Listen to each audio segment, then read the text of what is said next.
Hey friends, it's Jenny. Welcome back to another Car Diaries. This is episode 2, and I had no idea if I'd be doing episode 2, but I have been enjoying interacting with you guys, and it's really helping me to just kind of process everything that's been going on and just feel like I can get my thoughts straight. And this has just been really nice for me. So thank you so much for all the love on the last video.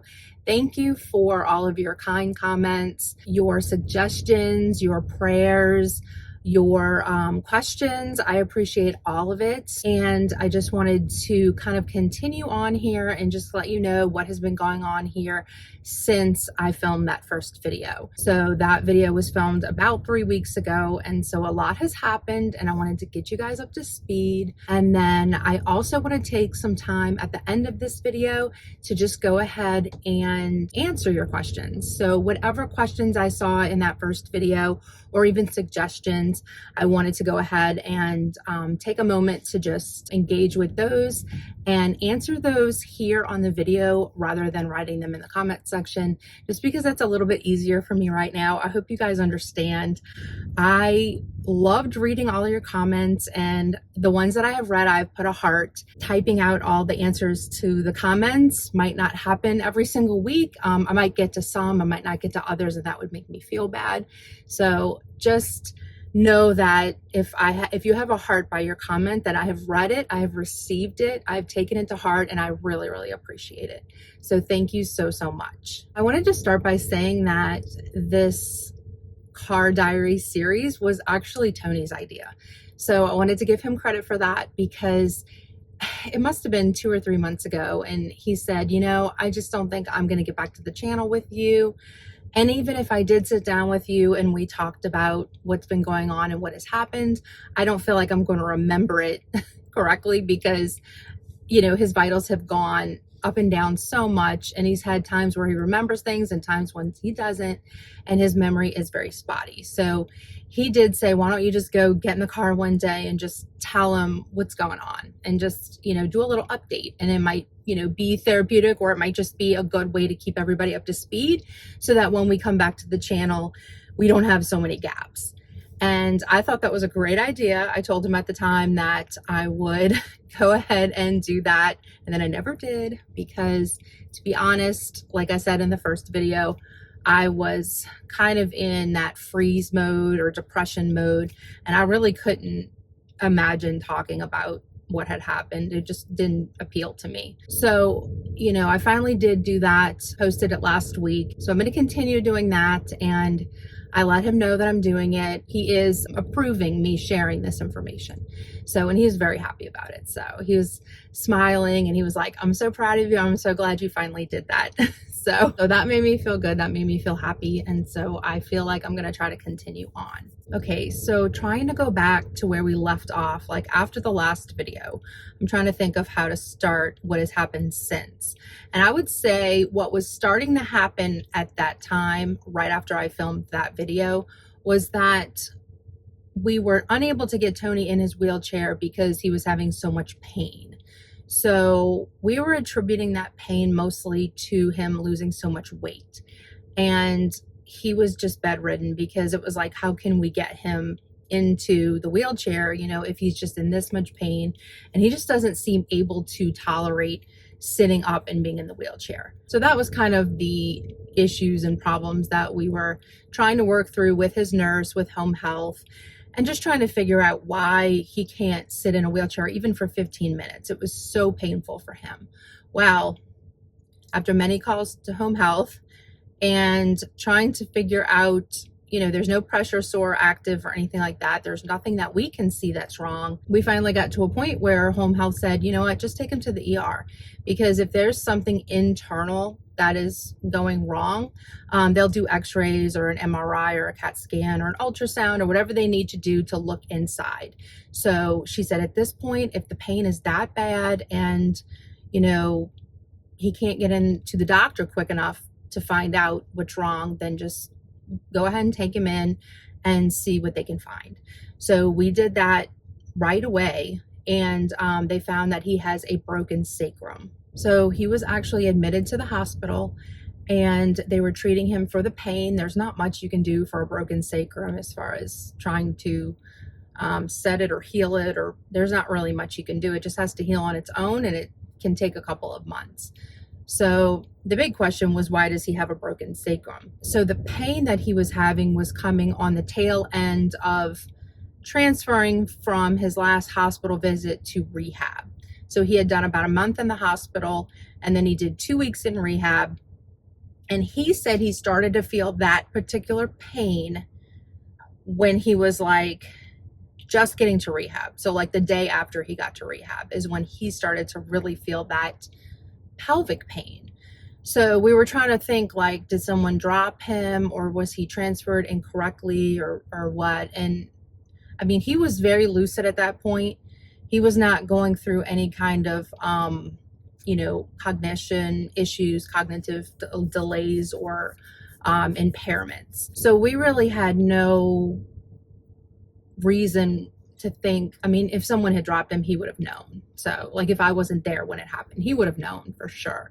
And so he said, no, nobody has handled me. Everything was fine. But that's when he started developing that pain. So he was just as confused about the pain as I was when he got home from rehab. And we just thought, gosh, he's losing weight. He's in pain all the time. And then when it's still not going away and he's not able to sit in a wheelchair at all, that's when it started to become like, we mentioned it to home health right away. She said, just, consistently put him in the wheelchair for longer periods each day. So try to do 15 minutes day one, try to do 20 or 25 minutes day two, and just keep pushing him up to where he's like acclimating to sitting in this wheelchair again. So like when he couldn't even do that 15 minutes for just that first round of acclimation, that's when we had put in the call and she said to go to the ER. So he was admitted for the broken sacrum. They were able to give him some pain meds. And while they were doing the testing, they ended up doing an MRI. And while they were doing the MRI, they found 2 abscesses. So, or they might have found the abscesses during the CAT scan. I can't remember, but they did some further testing and they found 2 large abscesses, kind of also where he sits, kind of like lower back, like, rear area. And so then he was started on IV antibiotics for that. So the problem with IV antibiotics for Tony is that when he goes on these strong IV antibiotics and he has to be on them for a long time if there's any kind of infection, because they're trying to prevent sepsis. He has gone septic twice in this whole medical journey. So whenever he goes on these, he almost always gets what's called like hospital psychosis or ICU psychosis, and he becomes delusional. So that has been another just aspect of this journey, is that sometimes this is the 4th time that he's had the hospital psychosis. And so he had gone into the ICU, which he is still in the ICU right now, but he went into the ICU when the antibiotics, weren't exactly working. They were having a hard time trying to figure out which antibiotic he would take for this particular infection. So he became hypothermic again, hypoglycemic, all his vitals don't play well usually, but whenever there's an infection, his vitals are going to respond and react even more. So when everything started going south, they put him in ICU. And he's still in ICU. He's been there almost 2 weeks. And they do have the infection under control. So he was taken off the antibiotics, which is really good. He had surgery for the 2 abscesses, and the surgery went well. So he is healing and recovering from surgery. And then the sacrum, it's just going to take time to heal, but they're managing his pain and he's doing really well. But as far as when he gets the delusions, it's strange, because I did share some of that for the first time on my stories recently. So I'm on Instagram at Jenny Teal if you'd like to follow our story. And I have been trying to share the stories anytime I have a little update on him. But it's strange, because the first time it happened to him was last year, last summer.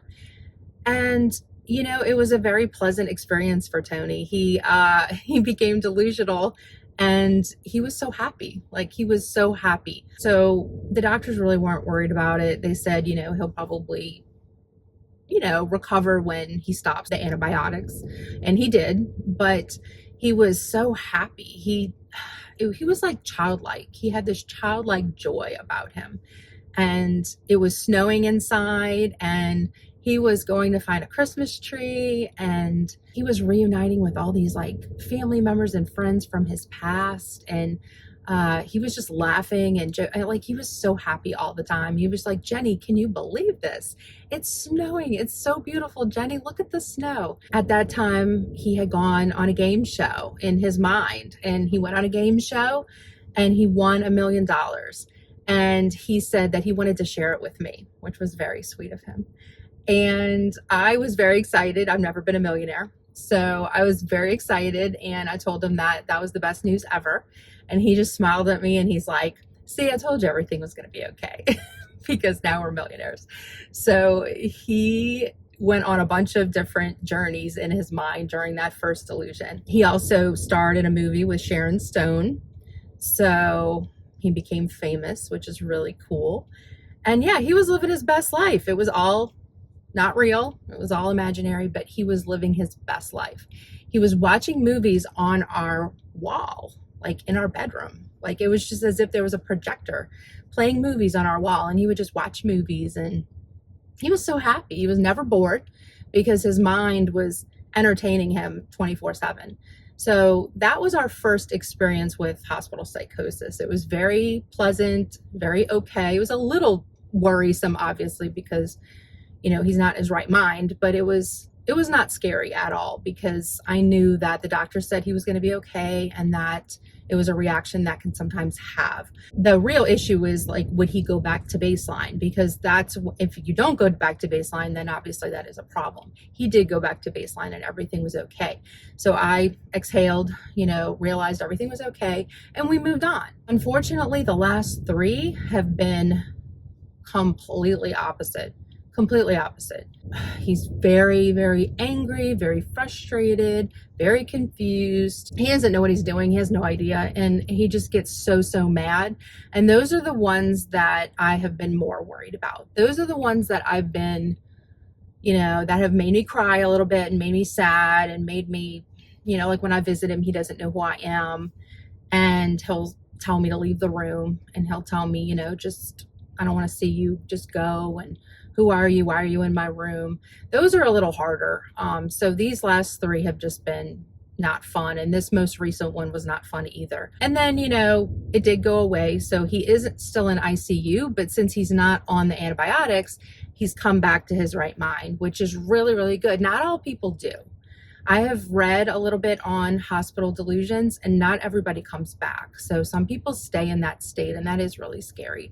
So I'm very, very grateful that every time Tony's gone from us, like, he's come back. So that is really all you can ask for with that. But whenever he does recover, he always calls all of his nurses and lab technicians, whoever's worked on him in that time, he calls them back and he apologizes because he feels really bad. So, and they always say, you don't have to apologize. We know that wasn't you, but he always apologizes. And then I would say the really important thing that happened a little bit before the end of that story was I got to meet with a social worker.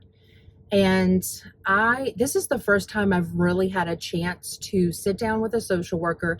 This is a new insurance that we have through his company, and they paired us with a different agency. And working with this new agency has been really good because I just feel like they're way more thorough, and there are more resources available to our family through this agency. So I've really been just glad that we're doing something different rather than the same thing we've done every single other time. So in meeting with this social worker, who is just an angel on earth, her name is Simone. She is very, very sweet, very helpful. And she has been just kind of laying out options for us and trying to help us figure out, because she can see that it's not working. She can see that his health is declining. She's giving us her expertise on what would actually help the situation. And the cool thing about this meeting was it wasn't just with Simone. we actually sat down with his nurse, his occupational therapist, his physical therapist, and Simone, and we all talked about it. And Tony was there too at the time because this was right before he got admitted. So we all just talked about it, and we decided to look at it from every single angle. Like, let's say we hire someone to be his caregiver at home. Like, what would that look like? Would he get better? Or would that just be kind of the same thing that I've been doing and he still declines because of these problems with his vitals? So they're basically assessing how medically complex he is and then what care he might need that's a little harder to provide at home or might require like more than one person and what that's going to look like. And then they're also trying to assess how much Tony can recover. What has happened to his body? What has happened to his brain? Like, how do we figure that out? How do we figure out what the potential is here? How do we give him a chance to recover, more than 2 weeks? He's only gotten to go to rehab for 2 weeks. That's not long enough for Tony and for what he has gone through and what his body has gone through. 2 weeks is definitely not enough. So they're trying to give him a chance to have a little bit longer rehabilitation, recovery, just something that would show that his body can respond. And I'm sure if you've been through this before, you know that that's just an insurance thing because they don't want to pay for things that don't do anything. You have to, be evaluated and show that you're making progress. So it was a really long conversation. It was hours long and we all just talked about it. I took notes and I just tried to learn as much as I could. And the recommendation at the end of it was one of two things. The first was hospice, which, I don't know a ton about hospice, but just as a layperson, the meaning or connotation of that was we're just going to let him pass away. I didn't know anything about hospice or like what it entailed, and I really just thought that was like the same thing as giving up, or I don't know. It just seemed like a really bad option. Like, why would we even be talking about hospice? I didn't like it, but Simone wanted me to hear her out, and she explained to me that hospice used to be a little bit more like end of life care, and now it's not necessarily end of life care. She has a sister that's been on hospice for like 18 years, and she's not dying, but it's just that that's how she needs to get some of the resources that she needs and some of the care that she needs based on her insurance is by doing hospice. So she explained to me that it really is just a way to provide needs that Tony needs, like everything he needs, the supplies, the care, someone coming in 5 times a week to help him out with certain things. They can help bathe him, they can help dress him, they can do his care, and it gives me respite. And it also gives him just everything he needs because he does need medications. He needs pain medications. They can administer that. Whereas a caregiver, we'd still have to go through his regular doctor and hospital and stuff. But with hospice, they can provide that medical care as well. And people graduate from hospice. So if you get better and you don't need it anymore, you can graduate from hospice and move on. So that helped a little bit in my mind to kind of distinguish between the services that hospice provides and then just like giving up. So I kind of felt like she explained that really well for me, and I learned a lot. And then the other option was trying to get him into some kind of long-term care where there is rehabilitation, and then letting him do 3 or 4 weeks there and see if he progresses. Give him a chance to progress. He's only declined so far with everything we've tried. So if he can at least maybe stabilize somewhere or just get a little bit better, then the insurance might approve more, and then he can do some more rehab or more whatever, or maybe come home and be able to work with home health and actually start making progress, because he wasn't making any progress with home health or OT. PT or OT, I should say, through home health. So that was the other option. And so we took some time to think about it, pray about it, try to figure out what we thought really was best. Obviously, we don't really like either one of those options, but part of our accepting our situation and accepting what is happening is understanding that that is what's happening. And so we have to make sure that his needs are taken care of, and then we have to make sure that I'm able to take care of the kids in the house and work more and things like that. So it was kind of a rock and a hard place, but after talking about it together, we both feel really good about pursuing long-term rehab. So now that he's in ICU, it changes things a little bit because we made those decisions before he was admitted to the hospital. So now that he was hospitalized since we made that decision, and now that he is in ICU, I guess just it has to play out. So he'll have to recover enough to go to the long-term care facility. So he's really excited about that. He's excited about a chance to make progress. I'm glad for the respite, and I'm glad that I can focus a little bit more on the kids and, you know, just kind of feel a little bit more normal because this facility is close to our house. So I can keep tabs on him very easily, and it'll help me get a chance to breathe and reset and just kind of like do a little self-care maybe, which is, you know, much needed. And I know that that's all good for me, but I just don't want this to be bad for him in order to be good for me. And so my mom was reminding me, she's like my biggest cheerleader. My mom is amazing, but she was reminding me that this is respite for Tony too, because all I know is that during this last year, when we have had to rush him to the hospital so many times, like we're just having a normal night, we're watching a movie, and all of a sudden he's rushed to the hospital. That has happened so many more times than I can explain to you. He had started developing like anxiety around it, like PTSD almost, to where it was like if we had to call 911 or, you know, if I had to rush him in, he was just frantically nervous and, you know, oh God, I don't want to do it again. It was like he was having like panic attacks about it because it just wouldn't go away. It was just this constant state of emergency. And he and I talked about how this, even though this isn't a wonderful situation, this is helping to reduce all that, because once he's stabilized somewhere, then a lot of that stuff they can handle in the facility. And he is really looking forward to a little bit of respite from that for like 3 weeks, you know, just to not have to worry about just constant emergencies, because they're very confident that they can really, you know, that their team of specialists can kind of like help him stay comfortable for longer and not have so many dips with everything. So it really is respite for Tony too. And that's how I'm choosing to look at it, because you have to find a silver lining. I mean, there's, you know, whenever you have a hard thing in life that you're just like, I just don't see anything good about this, you have to get creative and you have to find a good thing about it. Why be miserable? Like, why not just find the good thing about a situation and do the best you can, you know? But like the silver lining for this is that he gets a break from all of the emergency rushing to the hospital and all that stuff. I get a break from it. The kids get a break from it because it worries them. And I mean, poor Alex, like if we're out running errands and he sees an ambulance, he's always like, oh, there's daddy. And I'm like, no, daddy's not in that ambulance. Daddy's already in the hospital. I have to tell him because he's used to Tony being put into an ambulance, which is so sad. So it'll be a nice respite for everyone to not have to do 911 for a little bit and not have him constantly having a medical emergency. Okay, so now that we've gotten all the updates out of the way, I want to go ahead and address your questions.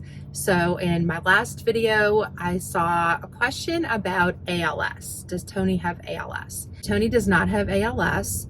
I believe muscular dystrophy, he has facioscapulohumeral, I can't even say it, it's so hard. Facioscapulohumeral muscular dystrophy, but it's FSHD is what we call it. FSHD, because otherwise it's like alphabet soup. And it's in the muscular dystrophy family, and I believe ALS is in the muscular dystrophy family, or it's at least neuromuscular. But he does not have ALS, and I think that progresses like way more rapidly, because Tony's had his muscular dystrophy since he was diagnosed when he was 28. It's been a slower progression. He didn't get into a wheelchair until he was 45. So it's a little bit slower progression than ALS. The reason it has progressed so rapidly in the last year is because of this other issue with his vitals. So no ALS. The other one is MS, and Tony doesn't have MS either. And I think there was one other one, like a myotonic dystrophy, somebody asked about, but he doesn't have that. He genetically only tests for FSHD. Someone mentioned B vitamins and B deficiency. And it's interesting because he actually does have that. So he was diagnosed with pancytopenia in the fall, and his blood work was showing really, really low levels of B1, B6, B12, like pretty much all the B vitamins were really, really low. So he is on supplementation for that. He has a prescription that he takes for that to help with that, because that was causing some of his symptoms for sure. Let's see what else. I'm trying to remember the comments, so because I'm filming on my phone right now and I don't want to have to go back and look at my phone. So I'm trying to remember. Oh, carnivore diet. Somebody asked, a couple of people asked actually about the carnivore diet.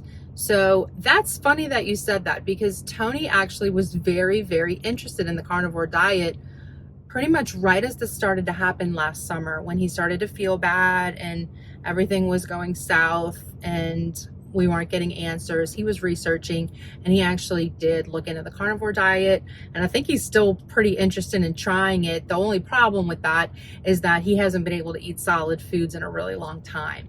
So I'm not sure how you do carnivore when you can't eat, you know, solid foods, but I will definitely bring it up to his team and see what they think. Right now, he doesn't eat solids. He has this strange gag reflex that happens.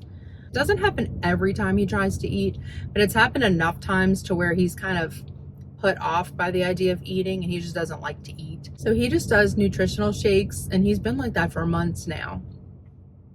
They did swallow studies. He always passes his swallow studies.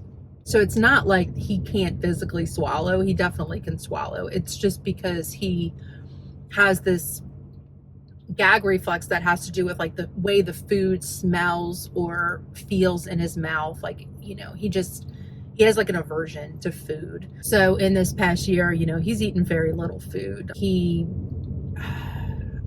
tried many times to eat food. Like, he'll try on soft foods and blended and all his other things, but he just has not had any success with that.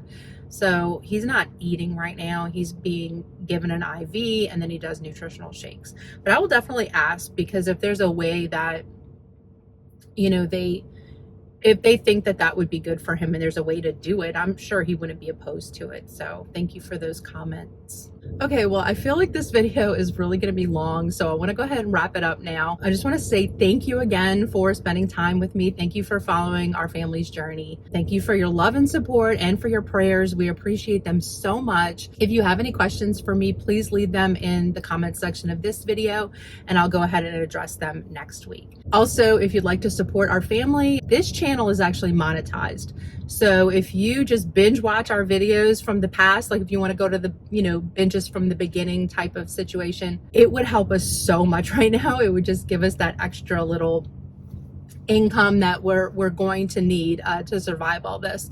So thank you very much for that. Watching all of our videos, you can even turn the volume off and just like let them run in the background on a device. All of that is super helpful. Sharing our videos is helpful. Liking the videos, leaving comments, all of that is super helpful to support our family, and we really appreciate it. I'm also going to still keep the GoFundMe in our description box just in case anybody wants to contribute to Tony's medical needs right now. So thank you again for watching. Thank you for your love and support and your prayers. We appreciate them so much. Thank you for being an extended part of our family and just for being there for me. I really appreciate it. I love you guys, and I'll see you next week.